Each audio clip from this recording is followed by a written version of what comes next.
गुजरात की सरकार चलाने वाले झूठे बेईमानी डर और मौत के सौदागर हैं। साल 2007 कांग्रेस की तत्कालीन अध्यक्ष सोनिया गांधी ने गुजरात इलेक्शन के टाइम पर नरेंद्र मोदी को लेकर एक बयान दिया था और उन्हें मौत का सौदागर कह दिया था, जिसके बाद बहुत बवाल हुआ था। साल 2023 कर्नाटक में चुनाव होने वाले हैं कुछ ही दिनों में। इससे पहले कांग्रेस के नए बॉस बने यानी कि अध्यक्ष बने मल्लिकार्जुन खड़गे, जो कि कर्नाटक में दलित राजनीति के पोस्टर बॉय है। उन्होंने एक विवादित बयान दिया है और नरेंद्र मोदी को जहरीला सांप कह दिया है। सबसे पहले इस पूरी मामले पर अब राजनीति भी शुरू हो गई है। कर्नाटक से लेकर दिल्ली तक बीजेपी के बड़े बड़े नेता मल्लिकार्जुन खड़गे के बयान पर आपत्ति जता रहे हैं और कांग्रेस को खरी खोटी सुना रहे हैं। हम इस पर बात करेंगे, लेकिन उससे पहले आप मल्लिकार्जुन खड़गे का वो बयान सुनिए। मत ನೀವೇನಾದರೂ ತಪ್ಪು ತಿಳ್ಕೊಂಡ್ರಿ ಮೋದಿ ಅಂದ್ರೆ ಈ ವಿಷದ ಹಾವಿದ್ದಂಗೆ ನೀವಂದ್ರೆ ಇದು ವಿಷ ಆದ ಇಲ್ಲ ನೋಡೋಣ ಸ್ವಲ್ಪ ನೆಕ್ ನೋಡೋಣ ನೆಕ್ಕಕ್ಕೆ ಹೋಗಿರಿ। दरअसल खड़गे कलबुर्गी में एक चुनावी जनसभा को संबोधित कर रहे थे। इस दौरान उन्होंने कहा कि प्रधानमंत्री मोदी जहरीले सांप की तरह है। आप इसे जहर समझे या ना समझे, लेकिन अगर आप इसे चखेंगे तो मर जाएंगे। आप सोच सकते हैं कि क्या ये सही में जहर है। मोदी एक अच्छे इंसान है, उन्होंने जो दिया है उसे हम देखेंगे। आप जैसे ही इसे चाटेंगे तो पूरी तरह से सो जाएंगे। खड़गे के इस बयान के बाद बीजेपी हमलावर हो गई है। हालांकि इस बयान पर विवाद होने की कुछ ही देर बाद मल्लिकार्जुन खड़गे की सफाई भी सामने आई। उन्होंने कहा, बीजेपी की विचारधारा विभाजनकारी, वैमनस्यपूर्ण, गरीबों और दलितों के प्रति नफरत और पूर्वाग्रह से भरी है। मैंने इसी नफरत और द्वेष की राजनीति की चर्चा की। मैंने उनके बारे में ये बात नहीं की। मैं व्यक्तिगत बयान नहीं देता। मेरे कहने का मतलब है कि उनकी विचारधारा सांप की तरह है। अगर आप चाटने की कोशिश करेंगे तो आपकी मौत होनी तय है। मैंने मोदी जी और आरएसएस की विचारधारा के बारे में कुछ कहा ಅಲ್ಲಿ ಹೇಳಿದ್ದ। मेरा विचार उनकी आइडियोलॉजी को लेकर है, किसी पर निजी अटैक नहीं है। बता दें, मल्लिकार्जुन खड़गे कर्नाटक में एक बड़े लीडर के तौर पर है। 50 साल से वो लगभग राजनीति में एक्टिव है और सोनिया गांधी यानी कि गांधी परिवार के बेहद करीबी है। अब उनको लेकर ये बयान किस तरीके का माहौल बनाता है ये देखने वाली बात होगी। लेकिन बीजेपी ने किस तरीके से आपत्ति जताई और किस तरीके से कांग्रेस को खरी खोटी सुनाई है, हम आपको वो भी बताते हैं। सबसे पहले सुनिए कर्नाटक के मुख्यमंत्री बसवराज बोम्मई ने इस पर क्या रिस्पॉन्स दिया है। बोम्मई ने कहा कि खड़गे जी के मन में जहर है। वो प्रधानमंत्री मोदी और बीजेपी के प्रति पूर्वाग्रह से ग्रसित है।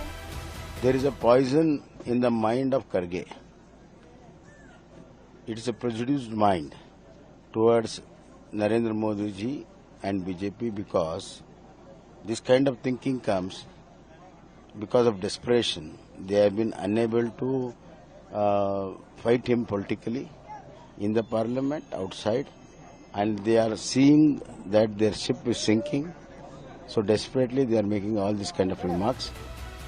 वही केंद्रीय मंत्री स्मृति ईरानी ने भी इस पर बयान दिया है। उन्होंने कहा, मोहब्बत की दुकान खोलने वालों का जो एक प्रकार का तमाशा था, देश के सामने वो किस प्रकार जहर उगल रहे हैं, देश देख रहा है। वो जानते हैं कि अगर उन्हें गांधी खानदान के करीब जाना है तो सोनिया जी के आदेश अनुसार नरेंद्र मोदी को सतत अपमान करना है, चाहे वो मौत का सौदागर वाला कटाक्ष हो या आज जिस प्रकार से नरेंद्र भाई पर उन्होंने अभद्र टिप्पणी की है, ऐसी टिप्पणी हो। इतना ही नहीं, इस पर कई और भी बीजेपी के बड़े लीडर्स ने बयान दिए हैं, जैसे कि अनुराग ठाकुर और निर्मला सीतारमण। निर्मला सीतारमण ने भी यही कहा कि उनको उम्मीद नहीं थी कि इतने सीनियर लीडर इस तरीके के बयान देंगे। ये कांग्रेस की मानसिकता को दिखाता है। फिलहाल अगर बात करें कर्नाटक चुनाव की तो 224 सीटों के लिए चुनाव होने वाले हैं अगले महीने यानी कि मई में। इसको लेकर कांग्रेस और बीजेपी और जेडीएस सब अपनी तैयारियों में जुटा है और इसी बीच कई तरह के बयान भी सामने आ रहे हैं, सोशल मीडिया पर वायरल हो रहे हैं। सब एक दूसरे पर हमले कर रहे हैं। कांग्रेस का दावा है कि वो यहाँ 150 सीटें जीतेगी, वहीं बीजेपी का भी दावा है कि वो यहाँ पूर्ण बहुमत से जीतेगी, यानी कि इस बार उसे जेडीएस की भी जरूरत नहीं पड़ेगी। वही जेडीएस भी इस बार यही कह रही है कि इस बार जीत उनकी होगी। देखना होगा कि राज्य में कौन सा नया समीकरण बनता है, क्योंकि कर्नाटक भी ऐसा राज्य है जहां हर 5 साल में एक परिवर्तन देखा जाता है। इसे लेकर कांग्रेस भी काफी कॉन्फिडेंट है। कांग्रेस के पास भ्रष्टाचार का मुद्दा है, 40% कमीशन वाली सरकार वो बीजेपी को कह रही है और यही बड़े मुद्दों में शामिल है। हालांकि मल्लिकार्जुन खड़गे के बयान पर बात करें तो उन्होंने ऐसे बयान पहले भी दिए हैं। पिछले साल दिसंबर में उन्होंने इशारों ही इशारों में सवाल करते हुए पूछा था कि क्या स्वतंत्रता संग्राम में आपके घर का कोई कुत्ता भी मरा है। इसके अलावा उन्होंने नरेंद्र मोदी को रावण तक कह दिया था। हर जगह कितने क्या आपके रावण के जैसा 100 मुख है क्या है? कांग्रेस में हाल ही में राहुल गांधी अपने पुराने बयान के चलते अपनी संसद सदस्यता गंवा चुके हैं। अभी ये मामला कोर्ट में चल रहा है।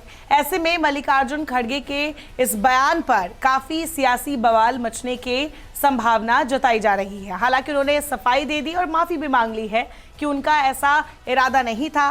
वो बीजेपी और आरएसएस मोदी की विचारधारा के लिए सांप और जहर का इस्तेमाल कर रहे थे, किसी व्यक्तिगत इंसान के लिए नहीं। लेकिन अब देखना होगा कि इस पर आगे कौन सी सियासत होती है और कर्नाटक चुनाव में इसका कैसे इस्तेमाल किया जाता है।